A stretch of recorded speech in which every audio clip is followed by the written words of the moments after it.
pós-graduação de Informática Aplicada à Educação do IFRJ, do campus São João de Meriti, né? Estamos aqui no dia 12 de março de 2026. Temos aqui, né, a doutora Roselma França prestigiando. A gente vai apresentar muitas informações interessantes sobre as pesquisas dela, né? A doutora Roselma é graduada em licenciatura em computação pela Universidade de Pernambuco, mestre e doutora em ciência da computação pela Universidade Federal de Pernambuco. Atualmente é professora pesquisadora da Universidade Federal Rural de Pernambuco, onde também coordena a assessoria técnica e pedagógica das redes municipais de educação do Nordeste para a implementação do currículo de educação digital na educação básica, que tem o apoio institucional do Ministério da Educação e é conduzido em parceria com a Universidade de Mato Grosso do Sul, Universidade Federal de Mato Grosso do Sul, Universidade Federal de Santa Catarina, Universidade Federal de São Carlos, Universidade Federal da Paraíba. Doutora atuou na coordenação adjunta, na etapa de avaliação pedagógica, no Plano Nacional do PNLD do Ensino Médio, né, entre 2026 até 2009, ou seja, que não acabou, tá? É um projeto em andamento, tá? Do componente da educação digital.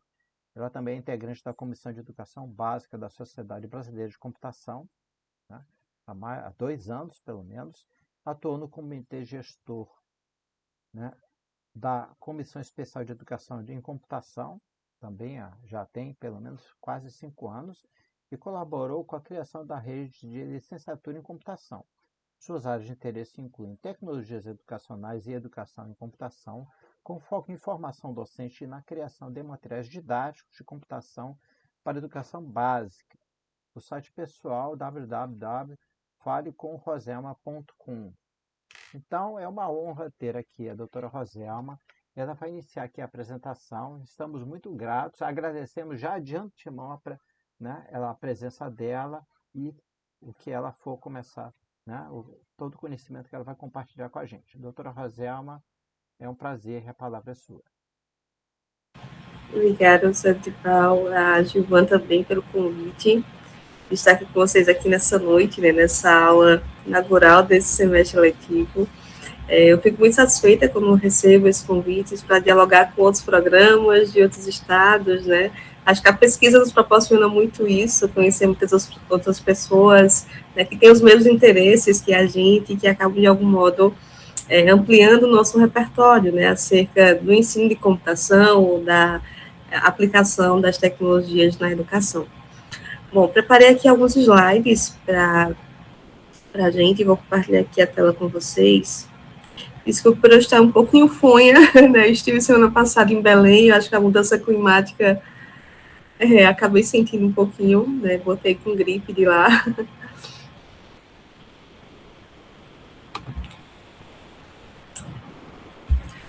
Todos conseguem ver, né? Agora. Bom, então, a gente vai conversar um pouquinho sobre computação, né? Ou dar continuidade a essa conversa que nós já estávamos tendo antes de, efetivamente, a gravação desse encontro iniciar, né? E por que a gente falar hoje de letramento digital? Eu queria, antes de prosseguir, entender um pouquinho mais o perfil, né, das pessoas que estão aqui conosco. Se vocês puderem compartilhar aqui no chat suas áreas de formação da graduação. Temos alguém de computação, matemática. Temos cientista da computação, Fernanda, analista de sistemas. Tem que aparecer vários ali, porque eu já andei vendo nas aulas. Licenciatura em computação. Letras, biologia, física. Então, realmente temos um público bem diverso. Licenciatura, engenharia de produção, licenciatura em matemática, ótimo. É bom a gente ter essa diversidade aqui nesta noite, porque vai dialogar muito, né, com o que eu preparei aqui para a gente. Bom, mas por que a gente falar hoje, né, de letramento digital? não nos custa muito, né, olhar para o nosso dia a dia e identificar a presença dessa tecnologia digital. Né, a gente estava comentando há pouco, né, da leitura, né, agora usando ferramentas como o tablet ou o Kindle, né, mas para além da leitura, os algoritmos também estão presentes em vários outros âmbitos da nossa vida cotidiana, né, muitas vezes a gente até nem percebe de tão comum que se tornou esse uso, né, através dessas tecnologias digitais. Então, se a gente olhar desde o acordar até quando a gente vai dormir, eles estão ali, né, no despertador que tocou para que a gente levantasse às pressas para ir à academia, para ir ao trabalho, para ir passear com o cachorro, enfim, para a gente pedir uma comida, né, através de um aplicativo como o iFood, recomendações de músicas, recomendações de amigos em redes sociais, aplicativos que facilitam a nossa vida para pagamento de dívidas, por exemplo, para receber algum recurso financeiro, enfim.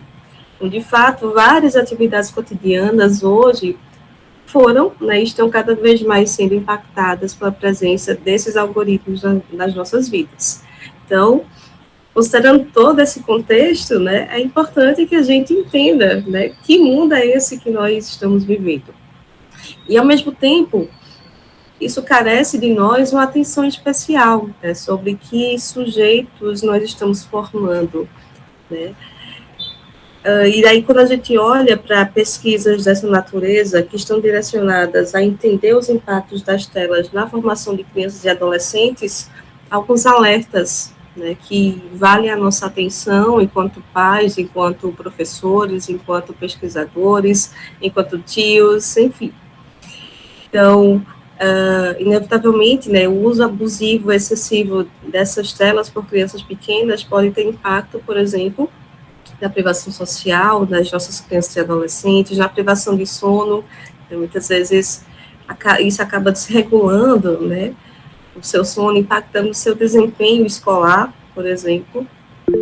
A atenção também acaba sendo impactada de uma forma negativa quando esse uso excessivo acontece. Então, de fato, tem um impacto nesse desenvolvimento cognitivo, né, dessa criança e adolescente. E a gente não pode ignorar, né, que os maus usos, né, que a internet pode ter nas nossas vidas, né, do uso de celulares de uma forma mais geral. Mas, para além disso, outras questões relacionadas à nossa própria segurança, né, também podem ficar em evidência nesse cenário permeado por tecnologias. E nesse caso aqui, em especial, não somente crianças e adolescentes acabam sendo impactadas, mas nós também, né, enquanto adultos. Muitas vezes recebemos uma notícia por um aplicativo de celular, com um link malicioso, mas muitas vezes, ainda que tenhamos uma certa expertise, aquela mensagem está tão bem formulada que nos leva a acreditar e clicar naquilo. Quantos casos nós temos visto hoje em dia, né, de pessoas que acabam caindo em algum golpe financeiro, acabam fazendo alguma transação bancária, acreditando ser uma pessoa, quando na verdade era outra, enfim. Então, essa tecnologia também tem sido utilizada com outras finalidades, e nós precisamos também ficar alerta a questões dessa natureza. Então, por tudo isso, e algo mais, é importante a gente ter uma compreensão, ter uma formação em computação. E aqui eu vou trazer novamente alguns dados mais relativos ao nosso contexto brasileiro em relação ao uso desse tipo de recurso por crianças e adolescentes. Eu trouxe aqui algumas pesquisas da TIC Online, como também da TIC Educação, que revelam que 92% das nossas crianças e adolescentes de 9 a 17 anos já são usuários de internet no nosso país. Então, vejam que esse percentual é bastante significativo. E desse grupo, né, 28% já passaram a fazer uso do celular antes mesmo dos 6 anos de idade, algo que não é recomendado, né? Logo mais eu vou trazer algumas orientações da Sociedade Brasileira de Pediatria para a gente refletir também sobre isso. A mesma pesquisa também aponta que 96% dessas crianças e adolescentes têm acesso à internet por meio celular. Então, de fato, o celular acaba sendo uma tecnologia bastante difundida e que elas têm fácil acesso e cada vez mais fácil acesso a esses recursos. Quando a gente fala em computação hoje, eu acho que é quase impossível, né, de alguma forma, não tocar no âmbito da inteligência artificial. Então, eu trouxe aqui um dado da TIC Educação, especificamente em relação ao uso de IA generativa pelos nossos estudantes da educação básica.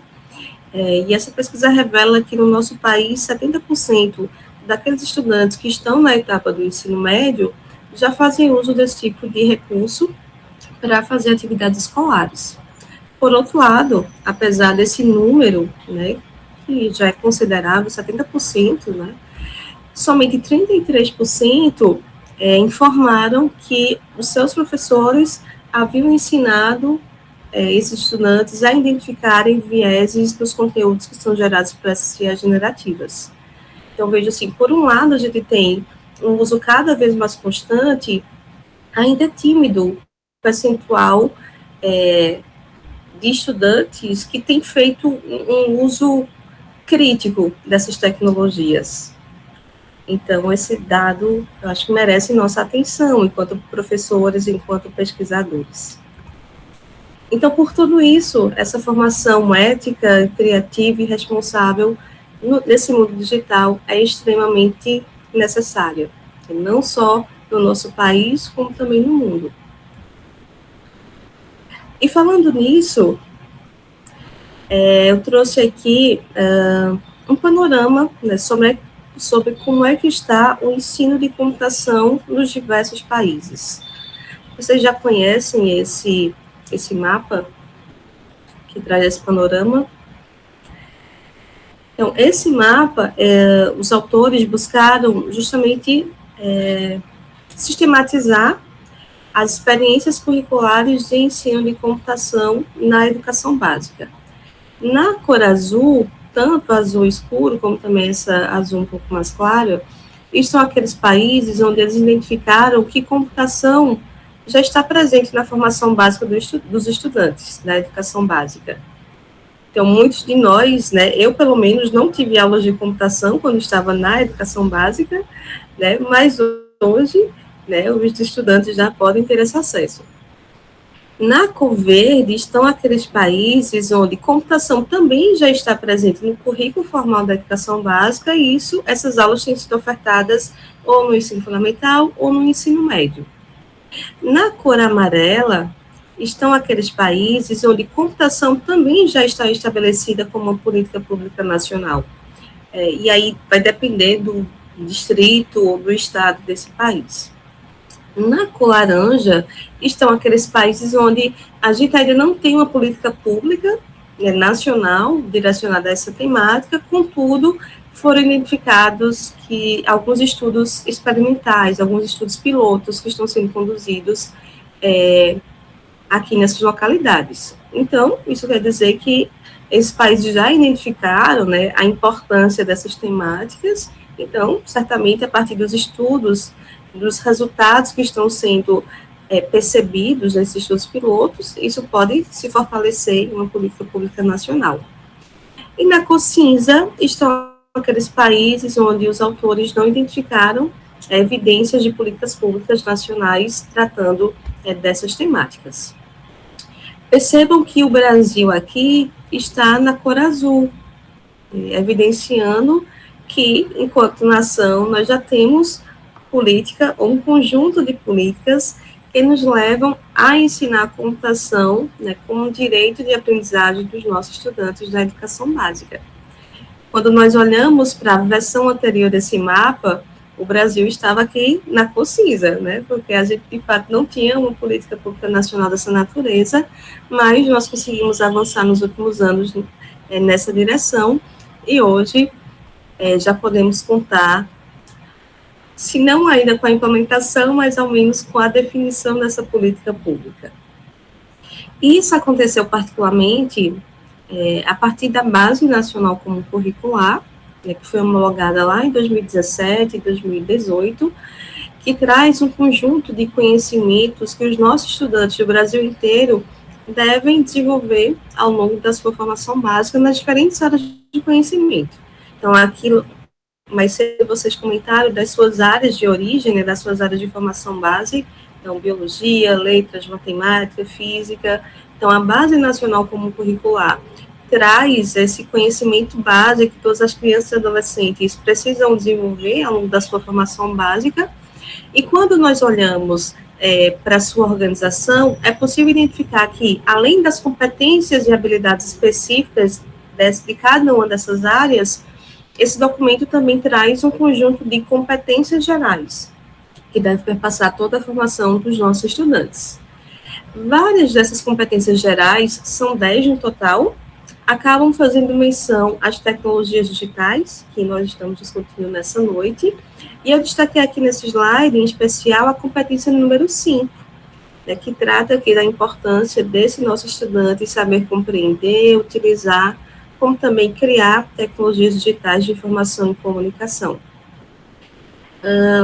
Eu sempre destaco essa competência número 5, porque ela traz um outro propósito, né, em relação à tecnologia na educação. Ela não fala somente da importância do nosso estudante saber usar essa tecnologia digital. É claro que essa é uma habilidade super importante, mas para além disso, ela traz aqui o verbo criar, né, criar a tecnologia. Então, a gente dá autonomia para esse estudante da educação básica não ser somente o consumidor de tecnologia, mas possa também atuar de uma forma mais protagonista nesse mundo digital. E para ele criar tecnologia, é necessário que ele aprenda computação, né? Os fundamentos da computação precisam perpassar a sua formação básica. Então, nós tivemos essa conquista enquanto área da computação nessa base, homologada lá em 2017 e 2018, nessas competências gerais.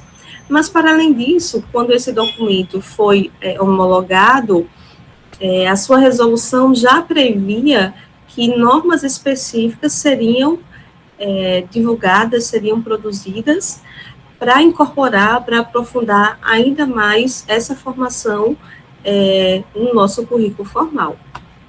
Isso aconteceu num documento que hoje tem sido difundido, divulgado e chamado carinhosamente de BNCC Computação. Alguém aqui já conhece a BNCC Computação? Tem sido o foco de muitos debates recentes, né? Que bom, alguns já estão sinalizando que sim. Então, a BNCC Computação, né, ela já, o seu desenvolvimento já era previsto na base desenvolvida lá em 2017 e 2018, e hoje, né, ela acaba carregando, né, todas as habilidades, todas as competências que os estudantes da educação infantil até o ensino médio precisam desenvolver ao longo da sua formação básica. Mas, caminhando nessa temática, hoje no nosso país, esse não é o único documento que está orientando as nossas práticas, né? Outras políticas acabaram sendo desenvolvidas que fortalecem ainda mais esse discurso de importância de desenvolvermos essas competências digitais dos nossos estudantes da educação básica.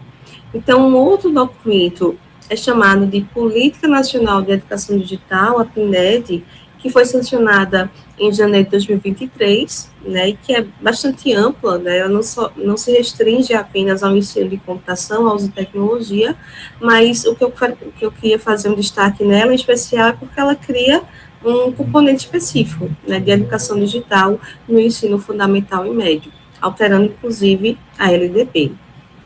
E, mais recentemente, o Conselho Nacional de Educação também publicou, né, as diretrizes operacionais de educação digital, como também tratando do uso de celulares nas escolas de educação básica.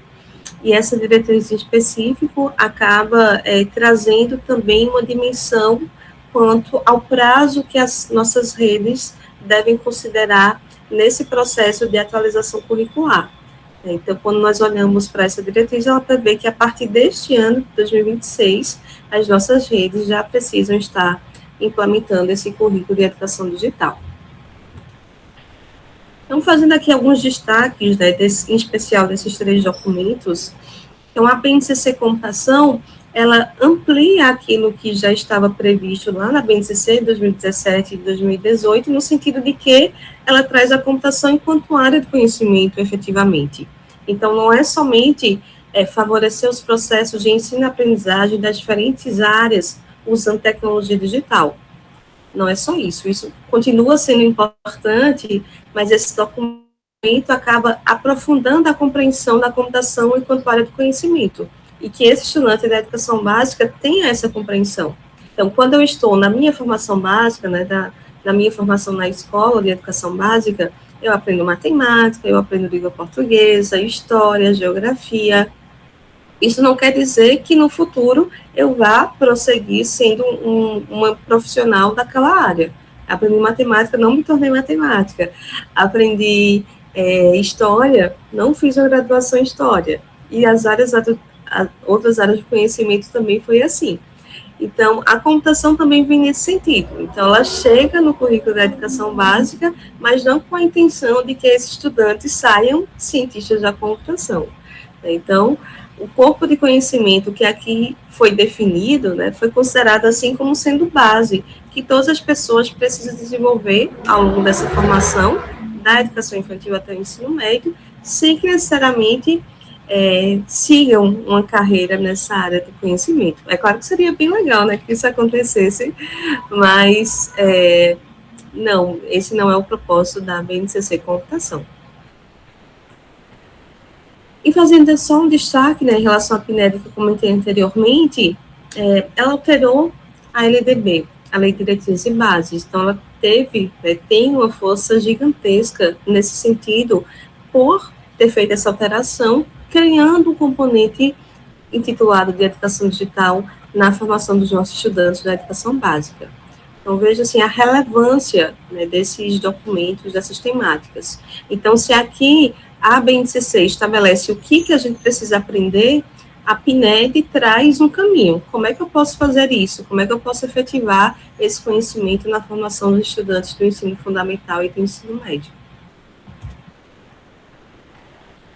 E a PNED, né, por conta disso, da criação desse componente, acabou gerando alguma insegurança, né, em algumas redes, por muitas delas ainda não terem um profissional qualificado que pudesse assumir esse componente. Então, diante desse contexto, o Conselho Nacional de Educação acabou publicando as diretrizes operacionais para os celulares, como também para a integração desse componente na educação básica, e nesse documento ele acaba flexibilizando um pouco, ainda que de forma transitória, a depender da interpretação que se faça, possibilitando que, para além do componente, a rede também consiga trabalhar esse conhecimento de forma transversal ao currículo. E, nesse sentido, se a rede, né, eu vou criar um componente específico para trabalhar esse conhecimento, eu vou criar um componente, vou trabalhar esse conhecimento de forma transversal. São caminhos possíveis, mas tem um outro caminho, né, que muitas vezes é chamado de caminho híbrido, que às vezes também pode adotar, considerando as diferentes etapas que ela oferece, né? Então, por exemplo, na educação infantil, particularmente, eu não acho que a criação de componente seria o melhor caminho, nem da mesma forma nos anos iniciais do fundamental. Eu vejo essa configuração de componente bem interessante da gente adotar nos anos finais e no ensino médio, mas nas etapas anteriores, a transversalidade me parece ser uma boa sacada que as agentes poderiam adotar. E nesse período de implementação, né, em especial nesse período de transição, talvez isso pudesse ser interessante no sentido de que elas já começassem a mobilizar esforços desde cedo, né, para garantir esse direito de aprendizagem desde as crianças bem pequenas.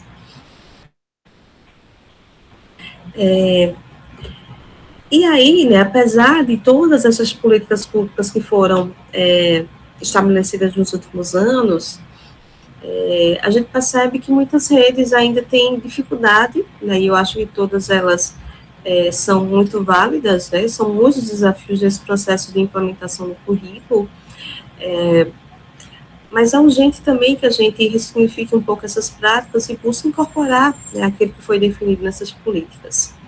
Então, quando a gente olha, por exemplo, para a resolução que institui a BNCC Computação, ela previa que a implementação dessa diretriz acontecesse em até um ano após a sua implementação, a sua homologação, melhor dizendo. Ou seja, em 2022, a BNCC foi homologada, então a expectativa é que a partir de 2023, as redes já estivessem implementando esse currículo de educação digital e computação. Mas isso a gente sabe que não aconteceu, né, no nosso país, que é tão diverso, tão desigual também. E aí, nesse sentido, a partir dos esforços que estão sendo angariados nos últimos anos, né, no âmbito do Ministério da Educação, no âmbito do Conselho Nacional de Educação, a resolução que foi homologada ano passado, em março de 2025, já considera um outro prazo, né? Então, estende um pouquinho mais aquilo que previa a resolução de 2022, oferecendo aqui a possibilidade que a gente pudessem fazer essa atualização curricular no ano passado, em 2025, mas que agora, em 2026, a gente já tem efetivamente esse currículo sendo implementado, né, com a chegada desse semestre letivo. E se isso não acontece, isso vai ter impacto, um efeito financeiro, né? Isso também já está previsto por meio da resolução CIF. A resolução de 2025 já previa, na verdade, ela já levantava se a rede estava implementando ou não a BNCC Computação. Tinha uma questão como essa, né, que elas deveriam responder, se esse referencial já estava sendo contemplado na formação de estudantes, mas esse não acabava não tendo um efeito financeiro negativo, né?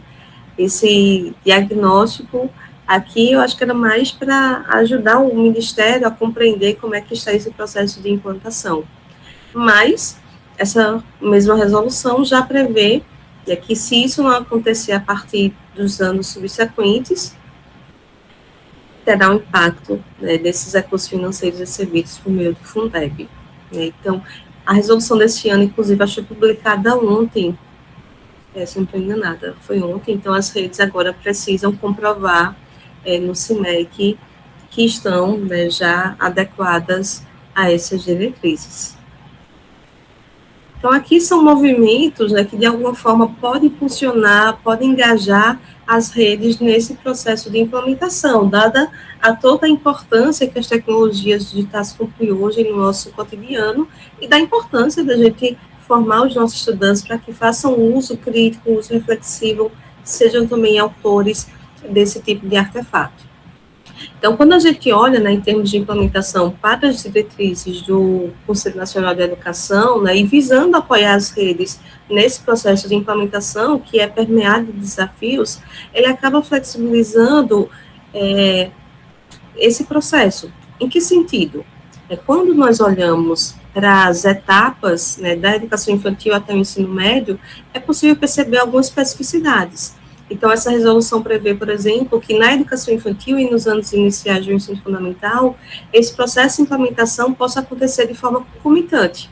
Então, nessas duas etapas, quem costuma atuar é um professor pedagogo, né? Então, é necessário angariar esforços para que esse professor se qualifique, compreenda esses fundamentos e consiga incorporar esse conhecimento à sua prática pedagógica. Por outro lado, quando nós olhamos para as habilidades que estão previstas para os anos finais do ensino fundamental, como também para o ensino médio, é possível perceber que elas são um pouco mais complexas, né? Então, requerem uma formação ainda mais profunda nesses tópicos da ciência da computação, ou ainda a contratação de um professor especialista que pudesse assumir esse componente.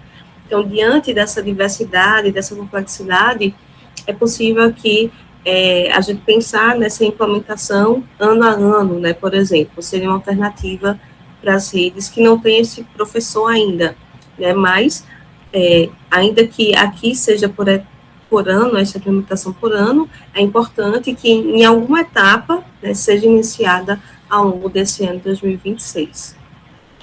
Então, aqui só trazendo alguns esforços no sentido de que podem nos ajudar, né, a perceber a importância que nós estamos hoje no cenário nacional, né, em termos de implementação, que acho que nos coloca, enquanto professores e pesquisadores, em um cenário muito fértil, né? A gente está aqui em um programa de informática na educação, então muitas possibilidades, muitas oportunidades de pesquisa acabam surgindo diante de tantos incentivos que nós temos hoje em termos de política pública. Então, pensar em formação inicial, pensar em formação continuada de professores, pensar em materiais didáticos, pensar na avaliação, né? Então, se a gente está começando agora esse processo de implementação, que efeitos são esperados daqui a 5, daqui a 10, daqui a 20 anos, a partir da implementação desse currículo? Então, tudo isso eu acho que é um cenário muito rico, né, para a gente olhar enquanto oportunidade de pesquisa, para a gente atuar e contribuir com a nossa educação básica brasileira. Bom, mas diante de todo esse contexto, né, acho que é super importante a gente compreender que computação vai além dos computadores, né? Então, eu já comentei anteriormente que a BNCC Computação prevê não somente o uso pedagógico da tecnologia, mas o trato com os fundamentos dessa ciência. Então, quando nós olhamos para a organização da BNCC Computação, ela se organiza em 3 eixos. Nós temos aqui o eixo de pensamento computacional, o eixo de mundo digital, como também o eixo de cultura digital. Alguém aqui saberia me dizer o que está previsto no eixo de pensamento computacional? Quem arrisca aqui um palpite? Ou como esse eixo poderia se conectar com atividades que já são desenvolvidas por vocês na sala de aula?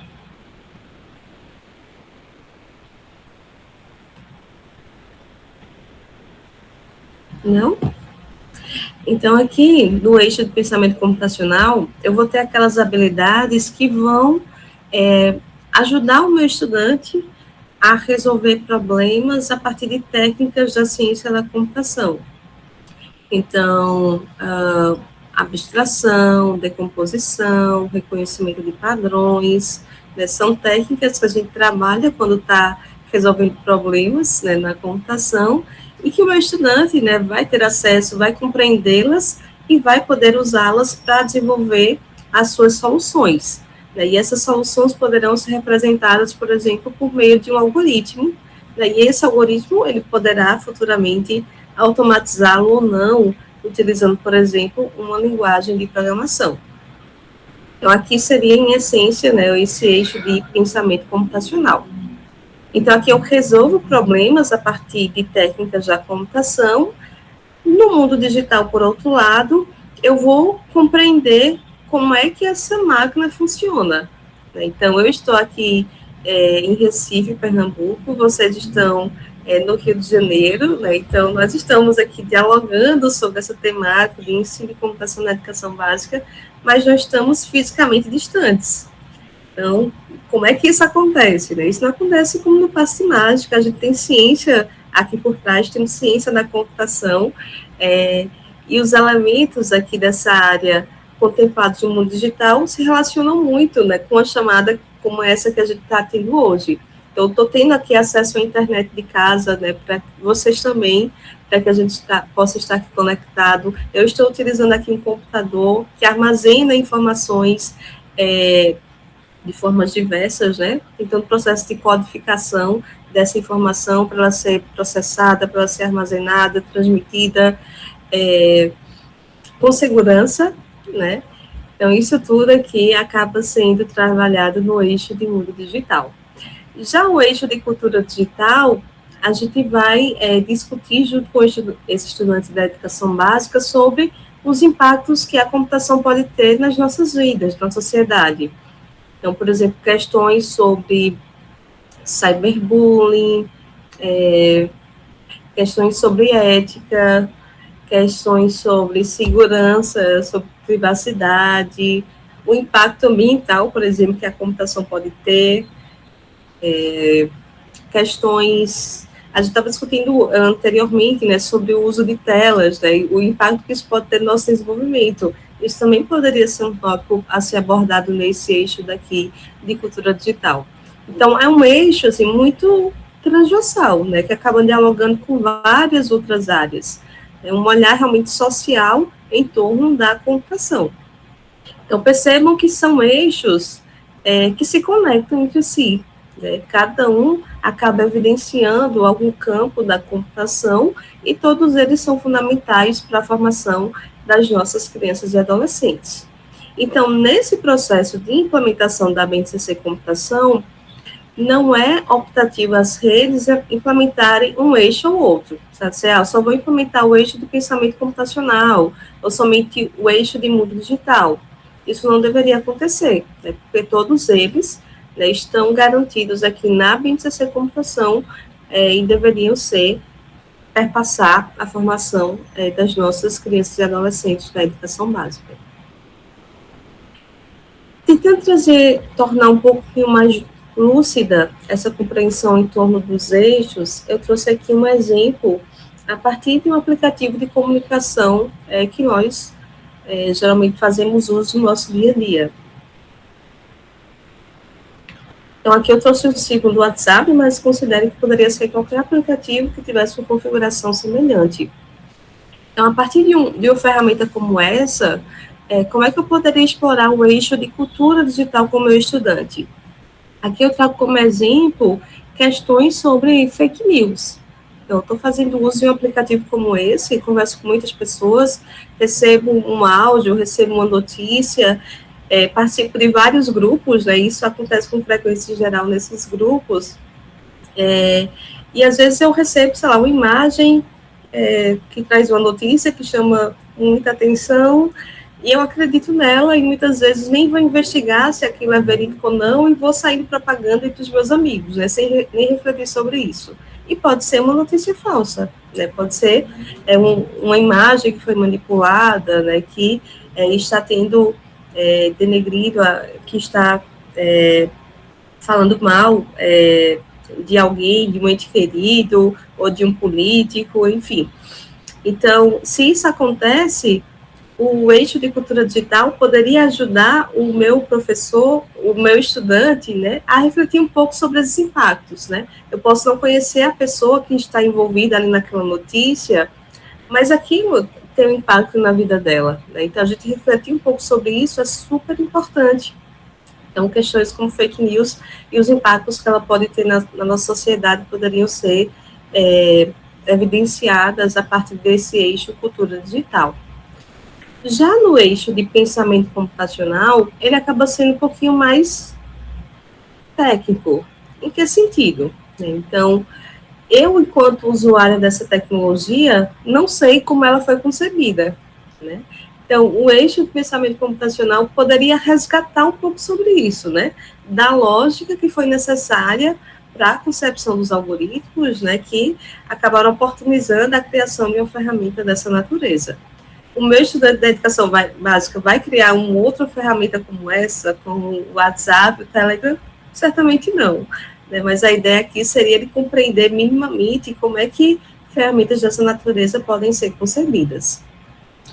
Já o eixo de mundo digital poderia nos levar a uma discussão sobre como é que essa ferramenta funciona. Então, depende da internet, de dados móveis, poderia também envolver um trato sobre criptografia, questões de segurança. Então, quando eu faço o envio de uma mensagem, né, eu coloco fé de que a pessoa que vai receber essa mensagem vai receber efetivamente aquela que eu enviei.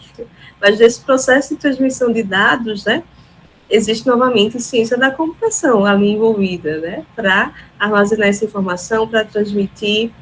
Então, todas essas questões de segurança e criptografia poderiam ser abordadas a partir desse eixo de mundo digital.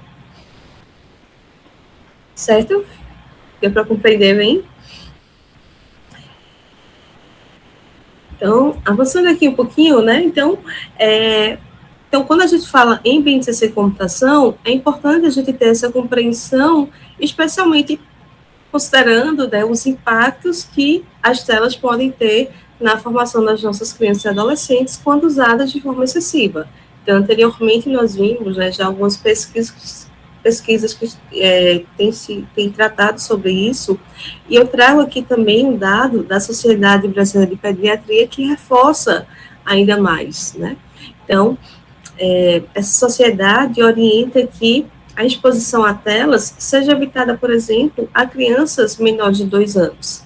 Já para aquelas entre 2 e 5 anos, esse tempo de tela seja limitado a 1 hora. Para aquelas crianças entre 6 e 10 anos de idade, a orientação é que o tempo de tela não ultrapasse as 2 horas, enquanto que aqueles de 11 a 18 anos, esse tempo de tela não seja superior a 3 horas. Então, vejam que é importante a gente ter esse olhar, né, especialmente considerando que a BNCC Computação prevê que esse conhecimento seja abordado desde a educação infantil.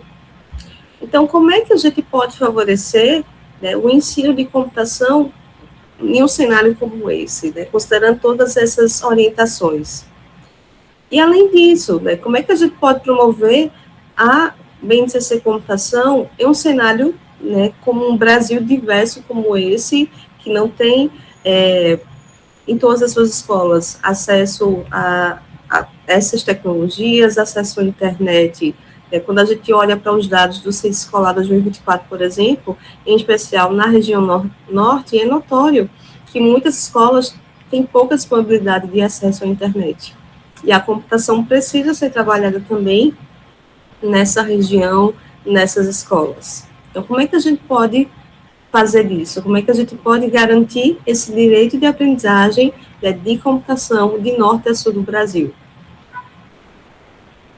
Então, é complexo, né, extremamente complexo, né? Eu trago aqui, né, nos slides seguintes alguns caminhos, mas que certamente não irão solucionar, né, todo esse cenário. Mas eu acho que entender, né, todo esse cenário, esses dados, é relevante porque pode nos provocar, enquanto pesquisadores, enquanto professores. Assim, não mudar essa prática, esse cenário, mas ao menos trazer alguma contribuição. Bom, uma grande contribuição que eu vejo nesses cenários, né, de orientação em relação ao uso de telas por crianças e adolescentes, em relação a essas escolas que ainda são carentes de recurso tecnológico, é o emprego de uma abordagem chamada de computação expurgada.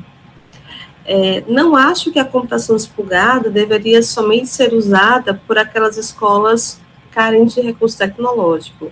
Eu gosto de enxergá-la como uma estratégia que também pode beneficiar aquelas escolas que têm esses aparatos tecnológicos, né? Especialmente se considerarmos que a BNCC Computação está trazendo os fundamentos dessa ciência da computação. Muitas vezes, quando nós vamos para as escolas de educação básica e falamos, vamos ensinar computação, a primeira ideia que é associada é, vamos ao laboratório de informática, vamos mexer no computador, vamos jogar, vamos fazer uma pesquisa, vamos assistir a um vídeo. E computação não é só isso. Então, a computação é anterior a esses computadores, e a computação desplugada certamente poderia romper, né, um pouco dessa visão que se tem em relação a essa ciência. Então, quando nós olhamos, por exemplo, para a etapa da educação infantil, que na BNCC Computação está organizada em premissas e em objetivos de aprendizagem, é possível identificar que vários desses objetivos a gente consegue trabalhar sem usar esses recursos tecnológicos. Então, por exemplo, eu peguei aqui um objetivo de aprendizagem que está associado ao eixo de pensamento computacional, que prevê o seguinte: reconhecer padrão de repetição em sequência de sons, movimentos e desenhos. Então, aqui eu estou evidenciando a parte de reconhecimento de padrões, né, a técnica. Então, como é que eu poderia trabalhar esse objetivo de aprendizagem com crianças tão pequenas, com seus 4, 5 anos de idade? Aqui eu trouxe um exemplo de atividade que poderia ser adotado em sala de aula.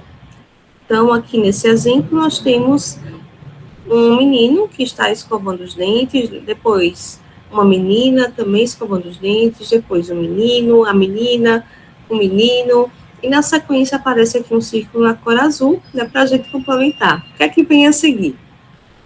Vocês conseguem identificar aqui o que é que viria a seguir nessa atividade? Que padrão aqui a gente tem? Tem um menino, a menina, o menino, uma menina, o menino. E na sequência, o que é que viria? Possivelmente a menina. Isso, exatamente. A menina. Então, veja que uma atividade simples como essa, né, eu tento contextualizar com uma atividade que essa criança já pode reconhecer, que é a atividade de escovar os dentes, e a partir dela, trabalhar com esse objetivo, que é o reconhecimento de padrões. Então, aqui eu vou realmente analisar e tentar identificar que padrão está se repetindo, que nesse caso aqui é a alternância entre o menino e a menina. Então, sim, seria a menina aqui para completar a nossa atividade. Então, nessa etapa da educação básica, né, que é a educação infantil, é muito importante que a gente pense nessas práticas que sejam um pouco mais lúdicas, que engajem os estudantes entre si, que eles possam trabalhar entre pares nesse processo de compreensão da computação. Avançando aqui um pouquinho para o ensino fundamental, né, ao invés de premissas, nós teremos competências, são 7 no total, e derivado dessas competências, nós teremos também a organização por eixo, objetos de conhecimento, as habilidades, e a BNCC Computação, quando a gente compara a BNCC das outras áreas, ela traz algumas colunas um pouco diferentes, né, que são as colunas de explicação da habilidade e de exemplo da habilidade. Então, considerando que é uma área nova, né, então, as pessoas podem ter uma compreensão limitada ou equivocada do que se espera que seja trabalhado nessa habilidade, então se criou essas duas colunas para tentar desmistificar um pouco mais do que se espera que seja efetivamente trabalhado com essas crianças e adolescentes. Então, aqui eu trouxe como exemplo uma habilidade que está prevista para o primeiro ano do ensino fundamental, também associada ao eixo de pensamento computacional, que é a seguinte: identificar e seguir sequências de passos aplicados no dia a dia para resolver problemas. Então, aqui uma criança que está ali nos seus 6 anos de idade, né, como é que ela pode desenvolver essa compreensão sobre seguir sequência de passos e de forma desplugada? Então, nessa situação, eu trouxe aqui como proposta um origami. Então, nessa situação, eu tenho todo um passo a passo aqui, né, que a gente poderia atrelar o conceito de algoritmo, onde ela pode fazer a dobradura de papel, seguindo os passos que estão aqui descritos, e que, neste caso, chega ao desenho de um coelho. Então, se o passo aqui está fora de lugar, se está trocado, certamente ela não vai chegar a esse coelho, né? Então, a gente pode abordar questões como essa junto a ela no processo de criação dos algoritmos, né? Que é uma sequência de passos, que eles precisam estar em uma ordem clara, né? Uma ordem que faça sentido, para a gente chegar no nosso resultado pretendido. Eu, particularmente, gosto de também envolver nessas atividades de computação, de ensino de computação, a nossa cultura, né? Eu acho que o nosso Brasil é muito rico, né, a gente falando culturalmente, socialmente também, eu acho que é muito rico e muito diverso, e por que não a gente tentar também conectar esse conhecimento científico a essa cultura que é tão rica, que já pode ser conhecida pelas crianças e adolescentes, né, com a intenção de dar mais sentido, dar mais significado a essa ciência nessa formação básica, porque se a gente passa a ensinar computação por ensinar, e esse estudante não vê sentido naquilo, isso pode descorajar nessa aprendizagem, ele vê a computação como mais uma área na sua formação básica, uma área chata, enfim, pode depreciar, né, pela ideia equivocada que pode ser desenvolvida a partir dessas estratégias que podem ser limitadas, usadas com ele. Então, nesse sentido, né, de buscar ressignificar o ensino de computação na educação básica, nós temos tido várias experiências aqui na universidade. Uma delas foi a partir de um livro chamado Sertão Beat, que eu desenvolvi durante o doutorado, que tem a intenção justamente de promover o pensamento computacional, nesse caso de crianças dos anos iniciais do ensino fundamental, e conectado à nossa cultura. Eu estou no Nordeste, então trago aqui como narrativa vários elementos da nossa região. Então, essa história tem como personagem Lampião. Então, a gente usa, né, o sertão de Pernambuco, a questão da seca, da dança como chachado, folclore, da música, artistas como Luiz Gonzaga, né, para dar sentido a todo esse conhecimento. Então, nesse desafio que está aqui projetado, ela é chamado de disputa do chachado. O chachado era uma música, um ritmo, né, que nós temos aqui na nossa região, e a partir dele eu me inspirei para criar uma atividade que trabalha o conceito de algoritmo junto a essas crianças dos anos iniciais do ensino fundamental. Como é que funciona essa atividade? Eu fiz a programação de um projeto, uma ferramenta chamada Scratch. E nesse jogo, nós temos uma sequência de passos que é exibida na tela do computador, que faz referência ao chachado. E a criança deve observar essa sequência de passos e depois reproduzi-la pisando sobre esse tapete que foi construído usando materiais de baixo custo, como papelão e alumínio. Então, esse tapete está conectado aqui nesse projeto Scratch usando essa plaquinha chamada de Make Maker. Então, nesse processo aqui de interação, a ideia era justamente que a criança compreendesse um pouquinho a ideia de algoritmo. Em que medida? Quando nós olhamos, por exemplo, para o primeiro ano do ensino fundamental, tem uma habilidade relacionada a identificar e seguir sequência de passos aplicando no dia a dia para resolver problemas, que é justamente o movimento que ela acaba fazendo nessa atividade. Ela observa uma sequência de passos na tela do computador, que remete ao chachado, e tenta reproduzir essa sequência de passos pisando sobre esse tapete. Nós já tivemos a oportunidade de fazer uso desse material em algumas experiências, né, em escolas aqui em Pernambuco, e é muito legal ver a aceitação delas, né, e em uma das experiências, um estudante, né, comentou o seguinte: a melhor aula de todas, né, e colocou um coraçãozinho. Né, a gente fica muito satisfeita, né, por perceber que ela está aprendendo computação, está percebendo a computação pode ser legal, né, e ao mesmo tempo conectando isso ao nosso contexto cultural. Bom, essa é uma habilidade que está prevista para o primeiro ano do ensino fundamental, que é de seguir sequência de passos. Mas esse material a gente pode usar somente com crianças dos anos iniciais? Não. Né? Quando eu criei o Sertão Beat, a BNCC Computação ainda não tinha sido estabelecida. Né? Então, a gente não fez, nesse processo de criação, uma relação direta com as habilidades, mas hoje eu consigo fazer, né? Fazer um movimento inverso, olhar para o material já produzido e tentar dialogar com aquilo que é esperado que seja desenvolvido na formação dos nossos estudantes. Então, quando eu olho, por exemplo, para os anos iniciais do ensino fundamental, eu acho que ele se alinha bem à proposta. Quando eu olho para os anos finais, né, que não era o nosso público original na proposta do Sertão Beat, eu também consigo estabelecer algumas relações. Em que sentido? Nos anos finais, a expectativa não é somente que o estudante seja usuário, que ele construa algoritmos simples, né? A ideia é que ele possa também programar, criar algoritmos e automatizar essas soluções usando a linguagem de programação, como está prevista aqui nessa habilidade aqui circulada. Então, poderia favorecer essa habilidade com o Sertão Beat? Acho que sim. Né? De que forma? Né? No primeiro momento, o professor poderia fazer uma atividade semelhante a essa, né, para ele interagir com o tapete, mas, para além disso, eu acho também que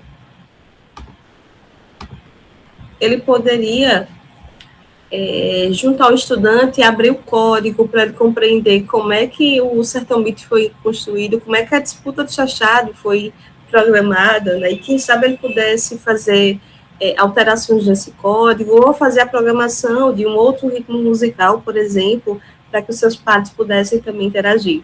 Então, seriam algumas possibilidades que a gente poderia fazer a partir de habilidades como essa aqui, previstas para o 6º ano. Bom, avançando aqui um pouquinho mais, né, eu nem sei como é que está meu tempo, não sei se eu estourei muito, pode sinalizar Gilvan aqui para mim, mas eu tenho, enquanto isso, quando vocês conseguem me acompanhar, vou avançando aqui nos slides. Então, aqui são exemplos de atividades para o ensino fundamental, mas o ensino médio, né, acaba também previsto na BNCC Computação, e nessa etapa nós teremos competências específicas, teremos habilidades, e novamente aquelas colunas de explicação da habilidade e de exemplos. Vou trazer rapidamente aqui alguns exemplos do ensino médio, né, porque eu tenho outros exemplos de atividades que a gente tem feito aqui e que dialogam com a nossa cultura local, né, que eu acho que vocês curtiram aqui no chat. Daqui a pouco eu retorno a esse tema. Bom, mas indo lá para o ensino médio, né, uma das habilidades previstas está relacionada à compreensão dos fundamentos da inteligência artificial. E eu acho muito legal essa habilidade estar aqui prevista no ensino médio, apontando para que esse estudante não somente saiba usar essas IAs, né, mas também consiga compreender como é que elas são construídas. E pode ser muito desafiador, né, para o professor que está hoje atuando no ensino médio, discutir, usar a IA generativa, por exemplo, com o estudante do ensino médio, e agora mais que isso, né, discutir junto a esse estudante como é que uma IA como essa pode ser concebida. Mas há caminhos, né? Felizmente há caminhos, e eu trouxe aqui uma proposta, né, que talvez pudesse ajudar nessa direção. Então, nós anteriormente vimos, né, que esses adolescentes já fazem muito uso de várias ferramentas, né? Então, quando a gente olha, por exemplo, para a rede social, o YouTube, várias outras, Facebook, Instagram, fazem várias recomendações de conteúdos ou de amigos para a gente, né? Então, ali, nesses sistemas, a gente já percebe a presença da IA, inteligência artificial. Talvez a gente não consiga nomear dessa maneira, mas o professor poderia contextualizar um pouco a partir desse aparato, né, que esse estudante já faz uso no seu cotidiano, né, trazer como referência essas redes sociais, né, por exemplo, para que, a partir disso, né, a gente consiga aprofundar um pouquinho mais desses fundamentos da inteligência artificial, usando uma ferramenta como essa, né, Machine Learning for Kids, que foi projetada, né, justamente para um público como esse, né, que está na educação básica e possa, de alguma forma, se apropriar minimamente desses algoritmos, né, para conceber, por exemplo, um sistema simples de recomendação. Então, já a ferramenta que pode nos apoiar também nessa prática. Ainda no ensino médio, né, uma outra habilidade prevista está relacionada à confiabilidade das informações, né, o estudante desenvolver esse olhar crítico em torno, né, da identificação, saber realmente avaliar, né, se aquilo é verídico ou não. E eu também gosto muito de que essa habilidade esteja na formação dos nossos estudantes, né, não só do ensino médio, mas também quando nós olhamos para as etapas anteriores, já algumas habilidades que caminham nessa direção, né, porque, novamente, né, muita notícia falsa tem sido propagada, né, o avanço da IA, novamente, tem possibilitado a criação de conteúdo que, às vezes, a gente fica duvidando se aquilo não é falso, né, a pergunta é inversa mesmo, né? A gente questiona agora, poxa, mas será que isso não é verdadeiro? Será que isso não é falso? Porque as coisas estão sendo agora tão bem produzidas, já que levam a essas reflexões. Então, a gente compreender um pouco de como é que esses mecanismos, como é que esse material todo é produzido, é super relevante, e associado a isso também apresentar outras ferramentas, né, que o estudante possa usar para validar, por exemplo, algumas notícias, como essa plataforma aqui, chamada Aos Fatos. Certo?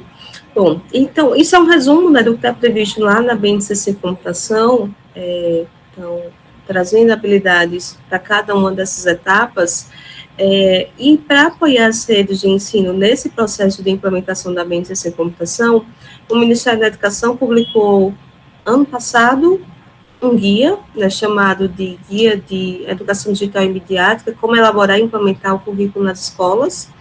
E nesse guia, de fato, ele traz, né, um conjunto de orientações que podem ajudar as redes nesse processo tão complexo de atualização curricular. Né? Vocês, acho que deu para ter uma percepção, né, que muita habilidade não é tão simples, né, de ser trabalhada, né, nesse currículo da educação básica.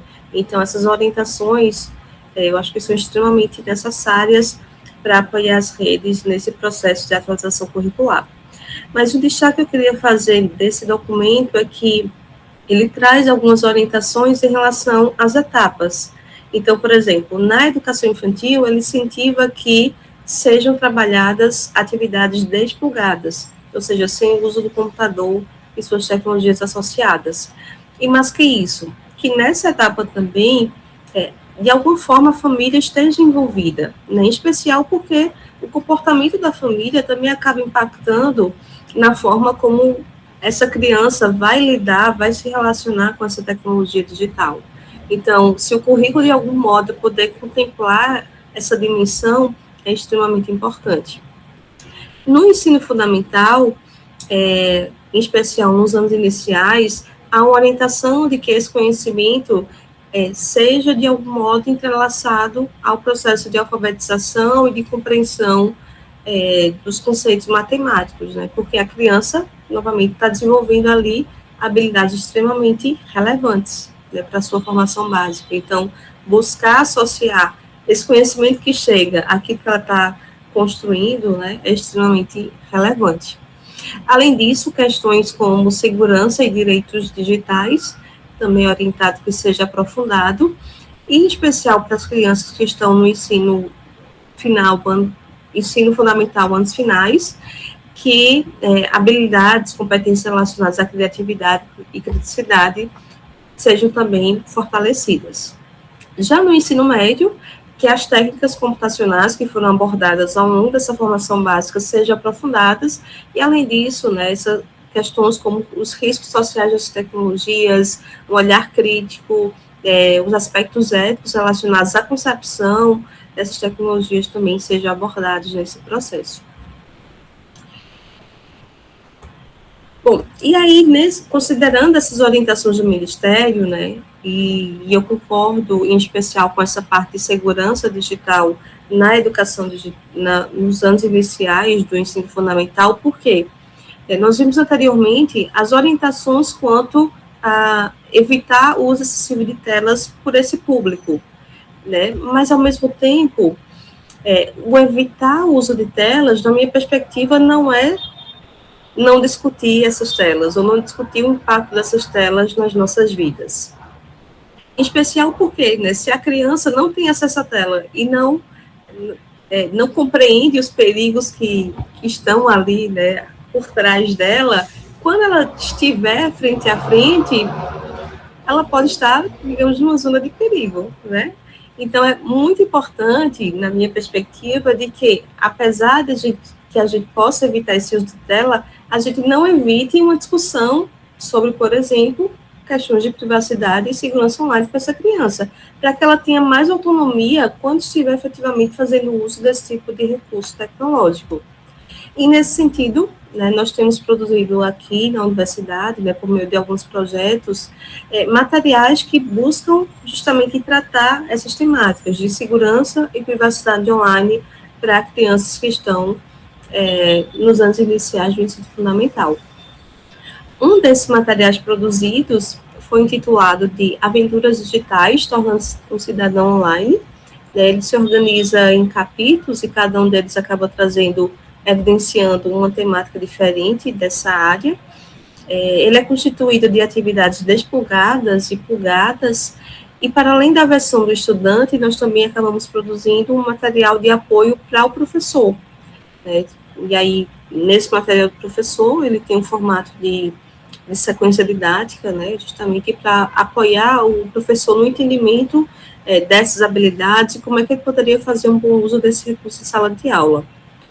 Do Aventuras Digitais, eu queria fazer um destaque em especial a um dos capítulos, né, onde a gente traz alguns contos que as crianças já podem conhecer, né, histórias como do Chapeuzinho Vermelho, do Gato de Botas e várias outras. Nós fizemos alguns recortes dessas histórias e tentando ressignificar para esse mundo digital, né? Então, nesse caso aqui, do compartilhamento dos seus dados pessoais, né, para que ela não caia em uma armadilha digital. Então, eu acho que essa conexão com o mundo que essa criança já pode reconhecer é extremamente importante. Então, naquela atividade anterior do Sertão Beat, nós conectamos o pensamento computacional ao nosso contexto sociocultural. Nessa outra situação aqui, trabalhando segurança e privacidade online, conectando a histórias, a narrativas que ela novamente já pode reconhecer nessa etapa da sua formação.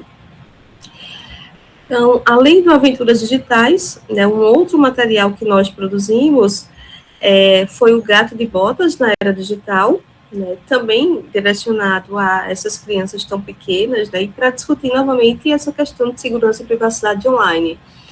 Né, então, aqui nós adaptamos essa narrativa digital do Gato de Botas, né, e colocando esse personagem novamente nesse cenário do mundo digital. Então, né, são tentativas, né, de trabalhar essas temáticas, às vezes um pouco complexas, com esse público tão pequeno. Bom, esses exemplos que eu trouxe, né, eu acho que eles evidenciam em especial habilidades da área da computação, mas é possível também trabalhar, né, os conceitos da computação de forma transversal a outras áreas de conhecimento. Né? Eu vou trazer aqui rapidamente alguns exemplos, para que também a gente consiga ter um tempinho para dialogar. Então, quando nós olhamos para a estrutura da BNCC, né, que foi homologada lá em 2017, 2018, já é possível identificar que várias competências, várias habilidades específicas já fazem menção às tecnologias digitais. Então, por exemplo, quando eu olho para a área de língua portuguesa, lá no terceiro e o quinto ano, há habilidades relacionadas à produção de receitas a partir de vídeos digitais. Então, essa habilidade aqui diz o seguinte: assistir em vídeo digital a programa de culinária infantil e, a partir dele, planejar e produzir receitas em áudio ou vídeo. E da mesma forma, no quarto ano, tem uma semelhante. E quando eu olho para o terceiro ano de computação, né, o que é que está previsto, né, em termos dessa área? Tem uma habilidade do eixo de pensamento computacional que prevê a criação e simulação de algoritmo. Então, por que não a gente, né, se a escola fizer a opção por trabalhar essas áreas de forma conjunta, então, que caminhos ela poderia seguir? Então, pensando em uma situação como essa, né, eu acho que um caminho possível seria, né, pensando em termos de produto, usar, por exemplo, uma ferramenta como o Scratch. Então, ao invés de simplesmente a criança criar um áudio, um vídeo, né, tentando atrelar também a esse conceito de criação e simulação de algoritmo, talvez usar uma ferramenta como o Scratch e tornar um pouco mais sofisticado esse produto, né, criando uma animação ou criando um jogo, mas sem sair desse cenário, né, de criação de receitas que está previsto aqui nessa habilidade de língua portuguesa. Então, seria, eu acho, um caminho possível. Mas também na área de linguagens, né, em especial, acho que essas notícias digitais, né, acabam sendo um cenário muito fértil para a gente fazer um entrelace entre essas áreas, né, pensando na intenção da criação de uma notícia como essa, de uma notícia falsa, como é que ela está estruturada, que elementos ela explora, né, trazer também a questão da representação visual, como dos emojis. Então, são algumas possibilidades que a gente teria em língua portuguesa.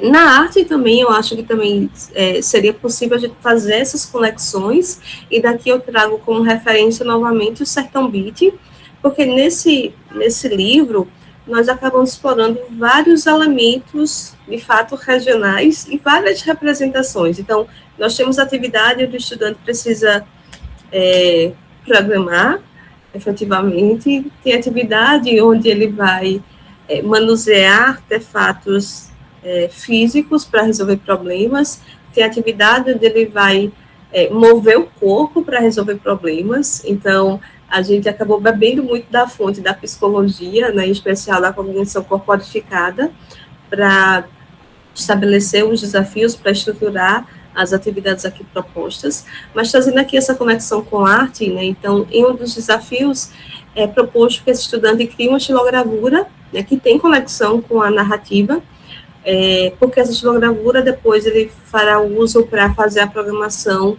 usando a ferramenta como o Scratch.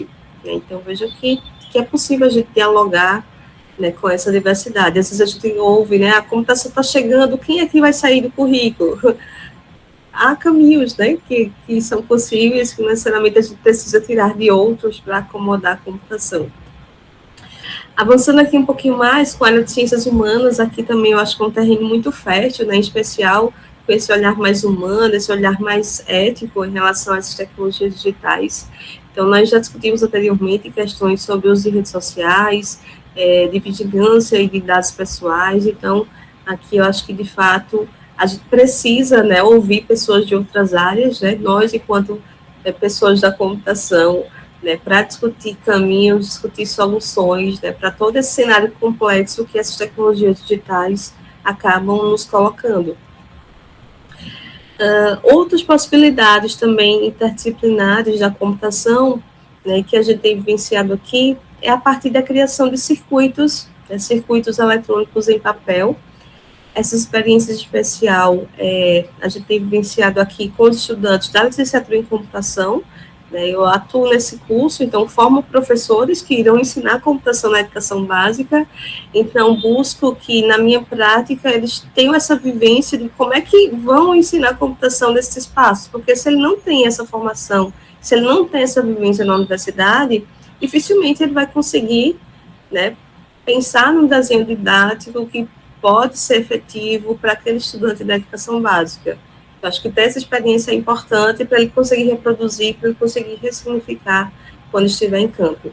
Então, uma das experiências de criação de circuito eletrônico em papel envolveu novamente o nosso cenário regional. Daí eu peguei uma música de Luiz Gonzaga, a música Olha para o Céu. Né? Nós estávamos próximos do período junino, né, que acaba sendo um período muito rico, né, para a gente aqui, muito significativo. Então, peguei essa música para a gente contextualizar esse processo de concepção do circuito eletrônico em papel. Então, para criar esse circuito, os nossos estudantes usaram materiais novamente de baixo custo, né, então alumínio, o LED, a bateria, fita adesiva, e na interface dos circuitos eles acabaram buscando incorporar elementos que remetem a essa canção, que neste caso aqui, nós tivemos as bandeiras, tivemos a fogueira, em outros casos que eram balões, enfim.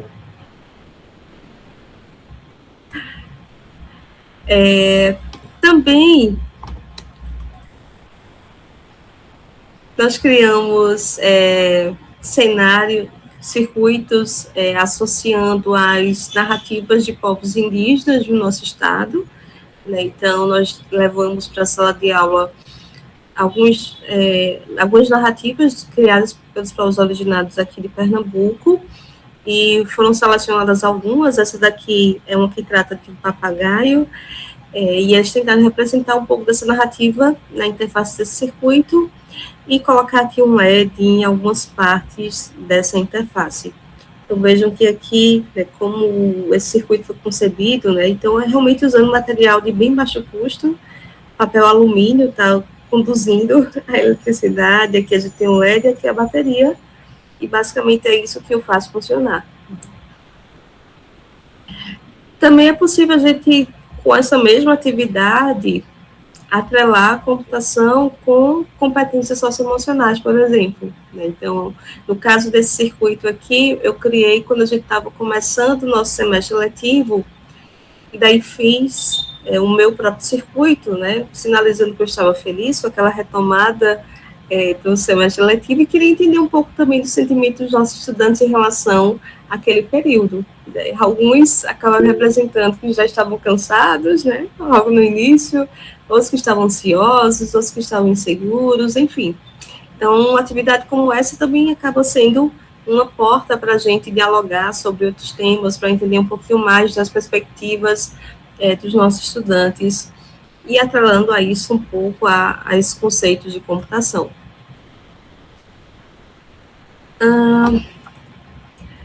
De IA, né, a gente já falou um pouquinho mais sobre, né, sobre possibilidades de IA, então essas daqui eu vou passar um pouco mais rapidamente.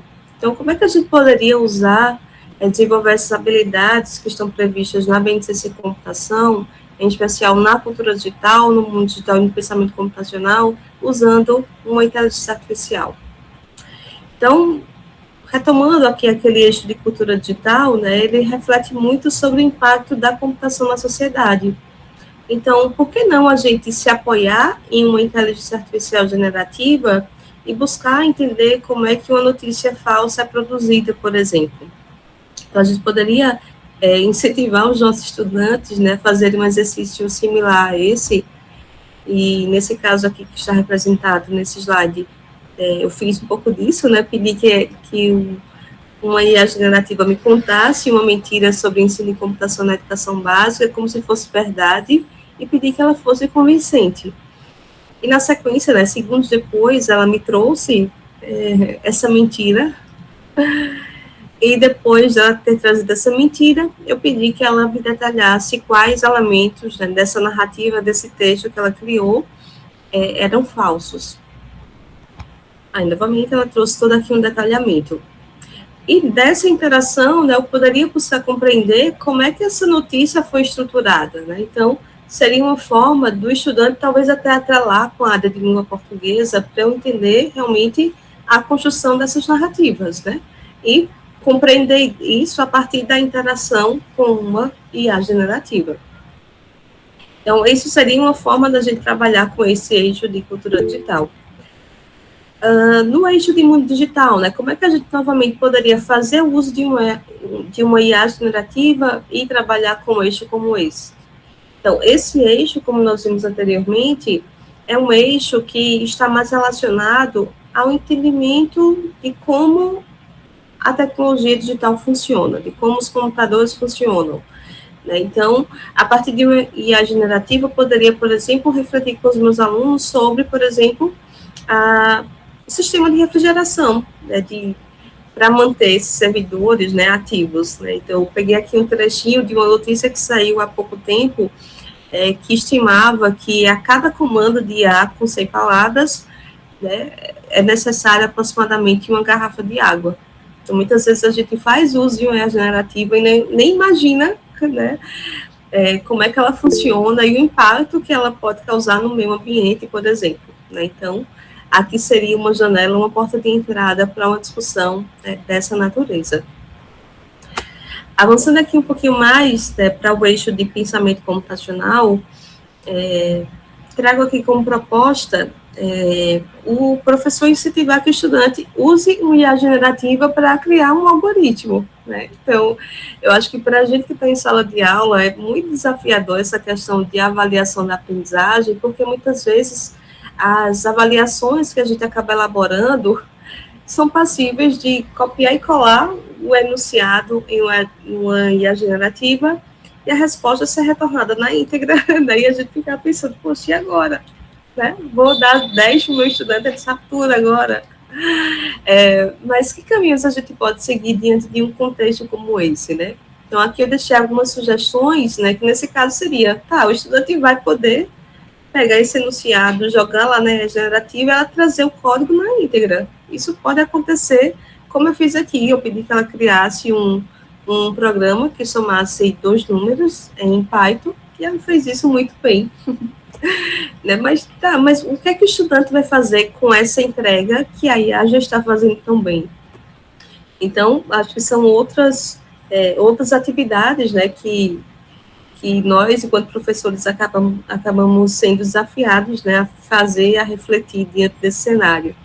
Então, aqui a gente poderia, estimular que o nosso estudante compreendesse ou criticasse o código que foi criado pela IA generativa, que ele fizesse alterações desse código, ou listar que parte do código ele não compreendeu, enfim, né, são algumas possibilidades.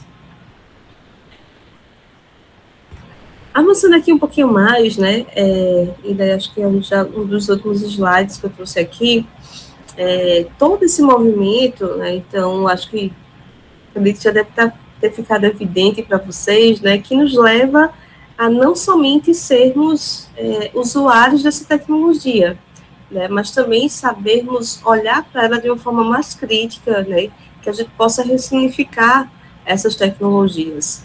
Porque muitas vezes a gente faz uso de algumas delas, né, no nosso dia a dia, como uma ferramenta de tradução online, como essa que está aqui projetada, e a gente, às vezes, nem percebe alguns equívocos que ela acaba propagando. Então, nesse exemplo aqui, desse slide, né, eu coloquei algumas profissões e pedi para esse tradutor fazer a tradução para o inglês, né, do português para o inglês. Então, quando eu tinha no português, por exemplo, a médica, o médico, o secretário, a senhora da empresa, e daí ele traduziu para o inglês. No inglês, o artigo acaba sendo neutro, né, então a gente não percebe essas diferenças de gênero quando compara com o português, mas quando eu faço esse processo inverso, né, de pedir que ele traduza do inglês para o português, a gente começa a perceber alguns vieses, né, que, na verdade, são bem representativos da nossa sociedade. Então, por exemplo, o que era médica acabou se transformando em um médico, o que era um enfermeiro, aqui nós temos a enfermeira, então é como se fosse atribuído ao homem cargos mais superiores, né, se comparado aos das mulheres. Eu não quero dizer com isso, né, que as mulheres não possam ser enfermeiras e os homens não possam ser médicos, né, de forma alguma não é isso que eu quero dizer, mas que essa ferramenta acaba produzindo um viés, né, que é muito representativo, às vezes, da visão que a gente atribui aos nossos papéis sociais. Então, se eu sou usuária somente dessas tecnologias, eu não vou poder modificar cenários como esses. Então, nesse sentido, eu vejo muita importância da BNCC Computação, né? Hoje ela já está definida, mas é primordial agora que ela seja implementada nas nossas escolas brasileiras, né? Para que os nossos estudantes não sejam somente meros usuários dessas ferramentas, consumam essas ferramentas de forma passiva, mas consigam ter esse olhar crítico, né? Perceber vieses como esses e consigam, quem sabe, ressignificar, criar novas tecnologias que não sejam opressoras, que não reproduzam vieses como esses aqui observados. E na computação, né, eu vejo um cenário muito potente, porque ela acaba nos trazendo também, né, caminhos que talvez as outras tecnologias ainda não tragam, né, no sentido de resolver problemas. Então, por exemplo, eu posso usar esse conhecimento de computação para ressignificar, né, problemas que eu posso me deparar no meu dia a dia, no bairro onde eu vivo. Eu trouxe aqui o destaque de algumas notícias, então são notícias reais mesmo, né? Então, nesse caso aqui, os estudantes usaram esse conhecimento de computação para desenvolver um aplicativo para ajudar a vizinhança a economizar água, né, para conscientizar mesmo. Aqui, outros estudantes criaram uma estação de tratamento de esgoto, né, usando artefatos robóticos.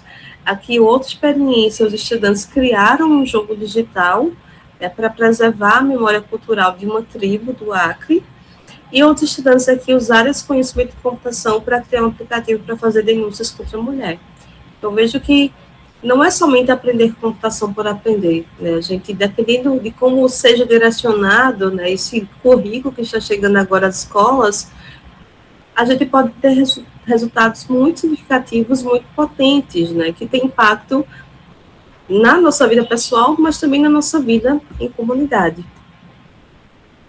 Então, incluir digitalmente não vai ser suficiente, né, colocar tecnologia nas escolas, colocar a internet, isso é extremamente relevante, porém, mais que isso, né, a gente precisa, de fato, garantir esse direito de aprendizagem aos nossos estudantes, desde a educação infantil até o ensino médio, e também não podemos esquecer dos nossos professores, né, pensar da formação inicial de professores. Então, nós temos no Brasil hoje, por exemplo, a licenciatura em computação, que forma professores para ensinar computação na educação básica. Esses profissionais precisam ser valorizados, né?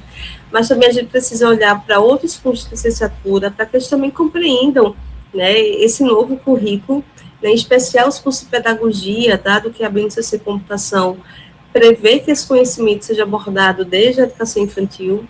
Então, é muito importante que a gente ressignifique esses currículos e também pensar na formação continuada, né? Porque, como nós vimos antes, esse currículo precisa ser implementado agora, né? Então é urgente.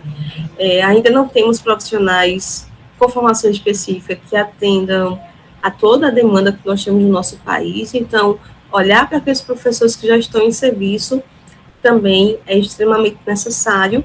E um dos caminhos aqui que eu coloquei foi o Profcomp, né, que é o mestrado profissional em ensino e computação na educação básica da Sociedade Brasileira de Computação, que é um programa bem recente, né, que está começando agora no primeiro semestre de 2026, e que acaba sendo, né, um dos caminhos da gente aproximar aqueles professores que já estão em serviço a essa formação.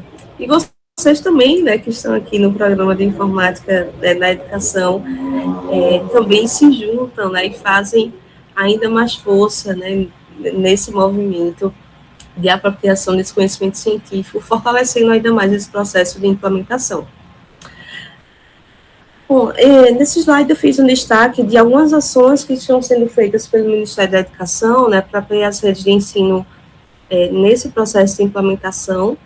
Então, o Ministério tem hoje um guia de saberes digitais docentes, mas eu queria destacar em especial essa assessoria técnica e pedagógica, as redes estaduais e municipais, que está sendo oferecida desde 2024, né? Então, é um projeto que surge em colaboração com universidades de todo o país, justamente para apoiar as redes de ensino nesse processo de implantação, de atualização curricular.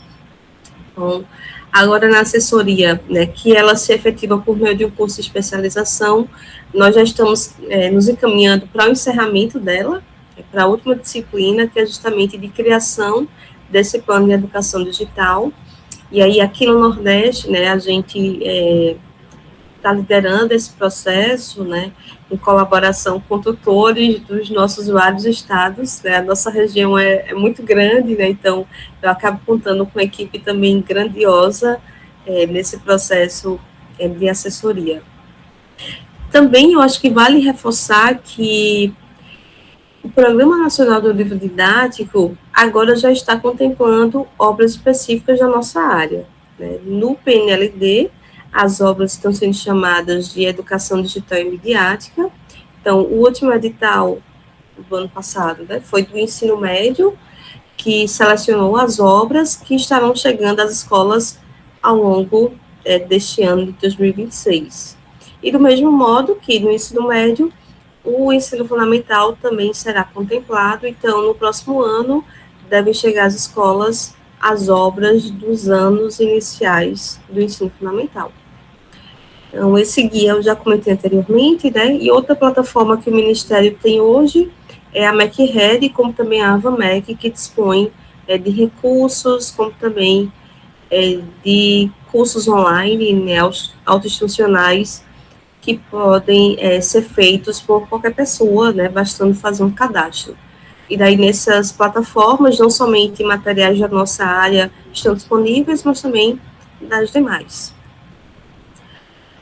Bom, para fechar aqui, né, só fortalecer, né, da importância desse letramento no currículo, né, dada a todos os aspectos, né, que nós discutimos aqui até o momento, e da importância, né, que os materiais, como também dos docentes, acabam cumprindo nesse processo de mediação, né, pedagógica.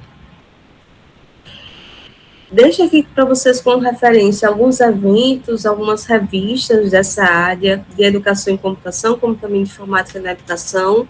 Então, nós temos aqui no Brasil o Simpósio Brasileiro de Computação na Educação Básica, que neste ano vai acontecer em Campo Grande, no Mato Grosso do Sul, né, como sede do evento, mas o SBCEB, para além da sede, também tem atividades dos seus polos regionais. Então, se alguém estiver interessado, não puder ir ao evento na sede, pode participar localmente, né, das atividades. Temos também o WEI, o EduComp, o SBI, o WI, a RB e vários outros, né, e eu trago aqui nesse slide o site que contém os anais de cada desses eventos e revista, porque podem acabar inspirando vocês, né, em outras práticas semelhantes a essas que eu compartilhei. fazendo aqui um mexendo, né, rapidinho, nós também criamos um livro no âmbito da SBC, direcionado a professores de educação básica, né, justamente tratando dessa temática, né, tentando desmistificar um pouquinho do que é a computação, já que eles estão nesse processo de apropriação desse currículo e de implementação nas suas redes. E esse material, né, também está disponível de forma gratuita aqui na plataforma da SBC. Deixo aqui o convite, né, para cada um de vocês agora embarcar nessa aventura, né, junto conosco, seja atuando em sala de aula, seja pesquisando temas como esse, enfim. Queria agradecer novamente pelo convite, ao professor Edival, a Gilvan, e fico disponível aqui se a gente ainda tiver alguns minutinhos para a gente dialogar.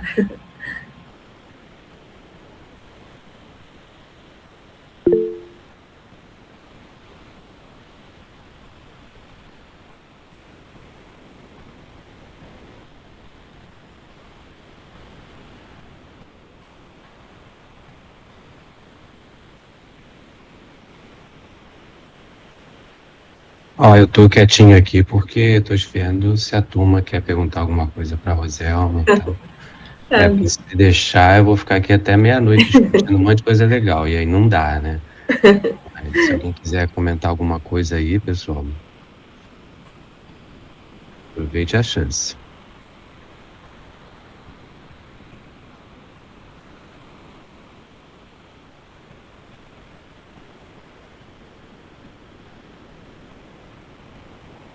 Doutora Roselma, bem, eu me formei, eu fiz uma segunda graduação, licenciatura em matemática, né, há uns 2 anos atrás, e eu dei aula, né, substituí o professor de matemática no ensino fundamental e no ensino médio. O professor tirou, né, ele tirou uma licença, maternidade, lá ficou alguns dias fora e estava eu jogado em sala de aula, né, acostumado a dar aula para pessoal mais velho, né, pós, graduação ou até ensino médio, aí estou eu lá lidando na 6ª série, né? Então eu digo que é um grande desafio, né? A pessoa, não é só a computação, a matemática é um desafio também. As aulas de matemática que eu dei realmente assim, foi um grande desafio despertar o interesse dos alunos. Eu tive que fazer um torneio, quem resolve o quê, a pessoa ia para o quadro, resolvia, né? Eu colocava o exercício e ia acompanhando, resolvendo com a turma. Ou seja, um grande desafio você ter ali a turma interessada, né, na matéria, né? E acho que talvez computação tenha prós e contras diferentes, né, de abordagens para gerar um interesse, né, do aluno. O aluno realmente não é um interesse além do Instagram, além de rede social, mas toda a parte, né, didática computacional que envolve, né, processos, análises, padrões, né? Então, estou compartilhando essa dificuldade que eu tive aí na matemática para falar que é um grande desafio. Computação ou qualquer outra coisa, né, para as crianças pequenas, 40 crianças pequenas, eu né, sofri ali, né, para concluir minha licenciatura, mas eu aprendi muito. Algumas coisas dão certo, algumas coisas, né, não, você tem que ser feito de outro jeito, pelo menos na minha opinião que eu fiz. Então, assim, eu compartilho com os senhores, né, que é um desafio, né, e quanto melhor a gente se especializar e dominar, né, ver o erro e acerto alheio, a gente aprende. Verdade, é bem desafiador mesmo. Por isso que eu gosto muito de pensar em formas menos formais, né, de ensinar a computação, né, com as crianças pequenas, né, pensando realmente em histórias que elas já possam reconhecer, trazendo essa ludicidade, essa colaboração, né, que eu acho que talvez seja uma forma, né, de minimizar um pouco, né, desses efeitos. Eu acho que também já há um encantamento pela tecnologia, né? Então, talvez isso, de alguma forma, ajude a aproximar, mas o difícil, de fato, é conseguir, né, esse engajamento contínuo. Então, acho que por isso a importância dessa formação continuada também dos professores, né, para que eles possam se apropriar de estratégias que sejam significativas para esse público. Zé, eu ia te perguntar se você colocaria para a gente depois um link para essa tua apresentação de hoje. Sim, Pode mandar para Edival, mandar para mim, a gente combina tá. depois, eu acho que a turma vai ficar interessada. Uhum. Conta dos QR Codes que você já deixou prontos, teu e-mail de contato. Eu até testei aqui que eu estou assistindo no computador, eu peguei alguns aqui no celular, até puxei pelo QR Code os teus links aqui, Uhum. mas com a apresentação vai ser legal, acho que vai ser bom para a turma, entendeu? Tá, entendi. Você tem que perguntar alguma coisa, senão eu só fazer um comentário. Muita coisa que você já trabalha, agora há uma nomenclatura de software, eu vou estar comentando, né? Formalização, né? Aparezinho. O som tá bom para vocês? Aí, Tá falhando. Oi, tá falhando o meu? Agora pegou. Ah, é? Tá. Pode ser o streaming. Tá bom. Ô, Rosel, mas deixa eu te perguntar uma coisa, assim, só para você opinar também, sem compromisso. Quando a gente é aluno na educação básica, nos nossos tempos de colégio, a gente meio que fica com uma coisa impressa na nossa cabeça do que foi estudar certas áreas. Então, assim, eu lembro das coisas, quer dizer, não lembramos de tudo, obviamente, né? Mas, assim, a gente lembra, assim, a essência da biologia, da língua portuguesa, né? A gente pratica depois constantemente língua portuguesa, matemática, física. E agora isso vai começar a acontecer com a galera mais nova, com computação, né? Com área, com ciência, a minha sensação é que, assim, eu como professor, quando eu converso com um colega, ah, se eu converso com um professor de biologia, eu, bem ou mal, eu consigo, às vezes, provocar nele umas ideias de como pegar alguma coisa de biologia e trabalhar junto com computação, com informática. Porque eu lembro, assim, né, tipo, estou falando de leigo aqui, tá, pessoal? Se tiver gente de biologia aí, me corrijam. Mas, por exemplo, você chega e fala assim, olha, a gente estuda sistemas na biologia, sistema digestivo, sistema nervoso, sistema circulatório, ok. Mas tem a parte de células, citologia. Eu lembro dessas coisas. Eu adorava biologia. Não fiz biologia por causa disso, mas eu achava super interessante. Aí tem genética. Aí você começa assim, puxa, genética, DNA, dá para trabalhar com reconhecimento de padrões, com genética? Aí eu começo a viajar, sabe? Tipo assim, olha, mas na genética não tem lá aquela citosina, atinina, não tem aquilo que forma o DNA? Poxa, porque é um padrão, né? Sim, é um padrão. Tá, mas é um padrão que combina milhões de coisas. E aí nós somos formados geneticamente por aquilo ali. Aí eu vou viajando com ideias de encaixar a computação na outra área. Uhum. Mas a minha sensação é que o contrário não é tão comum. Então é como se fosse assim, se eu falo isso com um colega de biologia e ele não teve computação na época do colégio dele, do jeito que vai começar a acontecer agora, para ele é mais difícil visualizar até onde vai esse horizonte computacional. E ele passa a ter uma visão comigo mais utilitarista. Ele chega e fala assim, não, Gilvan, vamos fazer um projeto junto aí? A gente bota a minha turma para trabalhar um conteúdo de biologia no laboratório e você ajuda eles a montar um PowerPoint. Aí eu falo assim, sabe, olha, isso até pode acontecer, mas assim, a computação é além disso, dessa parte utilitária de trabalhar com uma ferramenta, construir alguma coisa. Tem isso também. Você tem essa sensação também, ou eu que viajo muito assim nas minhas elucubrações? Eu acho que faz muito sentido, Gilvan, essa tua percepção, né? Pelo menos para mim, eu também tenho essa percepção, né? Porque, assim, se eu não compreendo o que é aquilo, como é que eu vou encaixar aquilo na minha prática, né? E aí a minha provocação é assim, eu acho que essa discussão está crescendo, crescendo, crescendo, com toda a legislação que já se formalizou, mas é preciso haver um momento aí de formação docente. Sim, eu também Não acho. somente licenciatura em computação, informática também. Mas o que eu chamo de formação docente é assim, é o docente de outras áreas. Eu acho que a gente está recebendo alunos aqui nessa pós que até já traz um pouquinho disso por dentro, pelas falas que eles já tiveram, mas não é assim uma coisa para os milhões de docentes que a gente tem aí espalhados pelo Brasil ainda, entendeu? Uhum, sim, sim. E aí eu acho da importância, né, de especializações como essa, da gente pensar em material pedagógico que ajude os seus professores a compreenderem. Então, quando a gente está produzindo aqui material para as crianças, a gente tem pensado também, né, no professor, mas esse professor, ele vai saber o que é isso, esse conceito de computação? Então, pensar em um material auxiliar para que consiga ver sentido naquele material, né? E não simplesmente reproduzir uma atividade, né? Que eu acho que, de fato, seria uma falha somente, né? A gente pensar em um material para reproduzir em sala de aula e não pensar na formação desse próprio professor que está ali na ação, para que ele próprio também consiga ressignificar, criar suas próprias atividades. Então, acho que sim, né, é uma carência que a gente tem, né, e acaba evidenciando ainda mais a importância da formação docente, né, no nosso país, seja a formação inicial, seja também a formação continuada. Legal. Ó, o Gabriel postou aí, né? A biologia está inteiramente ligada à área da computação, principalmente pela bioinformática. Então, é legal, assim, ouvir essas coisas, sabe? Acho que foi a Kátia, antes aí no chat, falou ela se viu mais no curso, né? Acho que Kátia é de letras, não é isso, Kátia? Eu acho que foi por isso. Foi numa fala da Roselma sobre... Ela queria o teu link depois do Sertão Beat, o Roselma. Ah, sim, já coloquei aqui. Acho Eu não apresentei todos os materiais que nós fizemos, mas no site vocês podem baixar, está tudo disponível lá, o PDF. Língua portuguesa é uma coisa que eu, com educação, eu visualizo mais práticas acontecendo, sabe? Eu usei isso até semana passada com uma turma de algoritmos, mas no caso deles é formação técnica, né?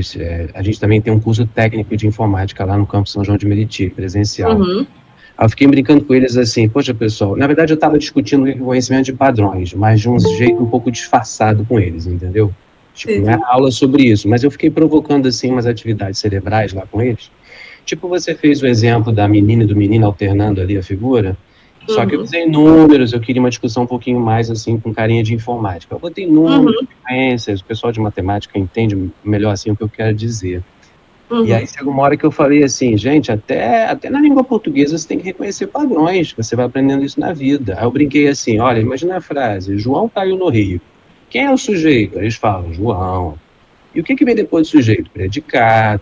Aí eu falei, pronto, você tem que pegar uma frase e identificar quem é sujeito ali e quem é predicado. A análise sintática me dá a impressão que é uma coisa da língua portuguesa que é excelente para você brincar com computação ali, entendeu? Porque é um jeito muito cartesiano de estudar a língua. Claro que é um mundo, né? A interpretação de textos é outra coisa.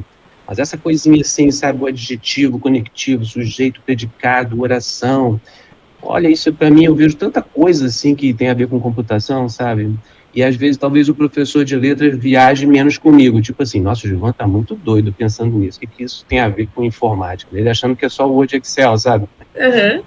Então, assim, são provocações que a gente sente, assim, nesses cruzamentos que a computação está trazendo agora na educação básica, né? Viajando aí no que o Gilvan falou, nós temos a análise léxica, que pega a análise das palavras. A gente Justamente. tem a análise sintática, que pega a frase, né, a partir de uma gramática, né, de relacional, relaciona, o verbo é o conector, né, tem a conjunção. E você tem a análise semântica, que você pega um conjunto de frases e significados e tenta buscar em cima disso o significado desse conjunto. Não é trivial, isso aí. não. A gente vai fazer um pouquinho disso e também muita surra. Não, eu também na faculdade, nossa, né, quem é de computação viu, assim, tem mais relação da linguística com computação do que se imagina, né? Porque a gente trabalha com linguagens de programação que são línguas artificiais, digamos assim. Elas trouxeram todo o embasamento que veio da letras, né, digamos, né, na nossa área. A Kátia estava brincando a história lá do português, eu tinha anotado aqui uma coisa que eu vi uma vez, eu não sei se ainda tem esse artigo, eu acho que é um artigo. É um professor de história que ele pegou um tema de história que ele queria trabalhar com uma turma, tenho quase certeza que foi ensino fundamental, só não lembro o tema, mas vamos supor que fosse assim, Segunda Guerra Mundial. Aí ele criou uma narrativa no Google Forms, contando uma coisa acontecendo na época da Segunda Guerra Mundial, só que você no Google Forms, você pode criar desvios. Você pode criar uma pergunta que quando a pessoa clica, ele vai para uma outra diferente. Então ele criou uma história onde os finais mudavam. Conforme você navegava no Google Forms para acompanhar a história acontecendo, a narrativa mudava.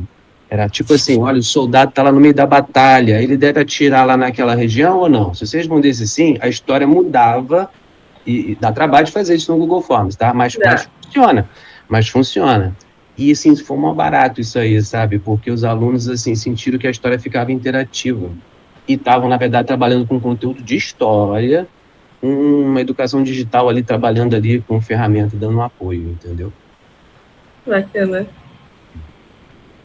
Débora, a música do Gilberto Gil é pura computação. Qual música, ô Débora? A do Pela Internet?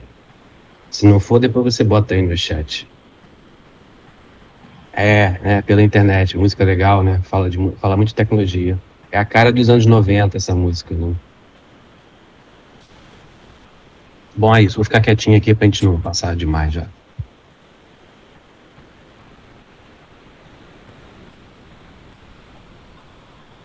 Vamos lá, pode perguntar, a gente, né, fala, conversa, aqui, estamos aqui para trocar ideias. Eu vou ficar quieto aqui, se eu me empolgo, vai ficar ruim pra Roselma. Tadinho da Roselma, entendeu? Ó, essa música aí, ó. Quem que botou foi Débora, né? Ô, Débora, eu tenho um podcast que eu gravo com o professor Alberto, é professor de Sociologia do IFRJ. Depois a gente se fala mais lá na disciplina. Nesse podcast, eu peguei um episódio para a gente discutir essa música aí do Gilberto Gil, dos anos 90, pela internet, e a gente cruzou com a música Anjos Tronchos, do Caetano Veloso, que é mais recente. Por quê? Porque são duas músicas que falam de tecnologia, mas com um ar completamente diferente. A música do Gilberto Gil, ela é muito otimista, muito empolgada com a tecnologia que estava acontecendo nos anos 90, era a internet chegando assim no Brasil, no mundo. E a do Anjos Tronchos, para quem não conhece, procura lá no YouTube, tá, pessoal? Anjos Tronchos. É uma música do Caetano, aí já é mais melancólica, já é meio criticando assim essas big techs, né, que estão meio que dominando aí esse cenário. Muito legal, entendeu? Você olhar a música uma carinha de anos 90, de 30 anos atrás, e tudo que aconteceu de 30 anos para cá. Fica a dica. Hashtag fica a dica, tá?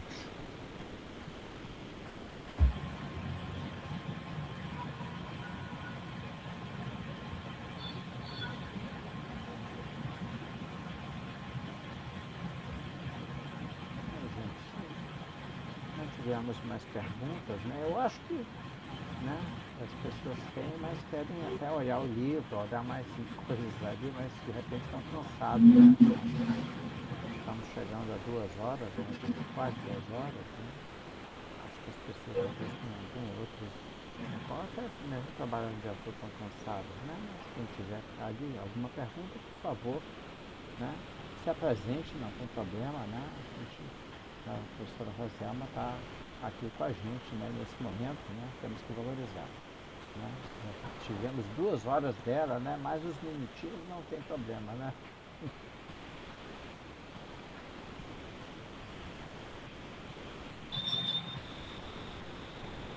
Gente, o pessoal gostou, mas está cansado. Tem só elogios, excelente. Né? Eu também. Eu também só tenho elogios. Roselma, mais uma vez, muito obrigado aí pela sua participação aqui. A gente hoje tá, estou me adiantando aqui em agradecer para você, tá bom? Doutora Roselma, eu acho que todo mundo gostou, né? Tivemos um bom quórum aqui, ou seja, foi muito bom, as pessoas eu acho que vão se interessar aí depois no seu material que você está disponibilizando aí nesses links. Né? Então, eu agradeço a presença de todos, agradeço imensamente a professora Roselma, foram 2 horas excelentes aqui, a gente, né, entendendo lá, né? A gente sempre está aprendendo mais, né? Não importa, né, a idade, a nossa formação, né? Então a gente sempre está aprendendo enquanto está aqui participando. Né? Então, só tenho a agradecer aí as perguntas da professora Roselma, tá? A todos, né, a nosso bate-papo aqui inicial, nosso bate-papo final aqui com o professor Gilvan e com outros aqui via chat. Né? E acho que é isso, né? Eu acho que podemos descansar. O dia foi proveitoso, né? Então agradeço a todos a presença, tá? E uma boa noite a todos. Muito obrigado pelo prestígio, muito obrigado aí pela participação da doutora Roselma. Tudo de bom no seu trabalho. Espero que continue assim. Obrigada, Beto, pelo convite, pela escutativa, pela participação aqui dos nossos estudantes da especialização. E fica à disposição, vou mandar o material aqui para vocês, tá? Estamos aguardando e a gente vai distribuir. E certamente vai ser muito útil para nós todos. Então, gente, muito obrigado. Uma boa noite a todos. Obrigado, gente. Boa noite aí a todos. Obrigado. Tchau, Selma. Um abraço aí. Um abraço aos pernambucanos. Um abraço a todos, principalmente aos pernambucanos. É isso aí.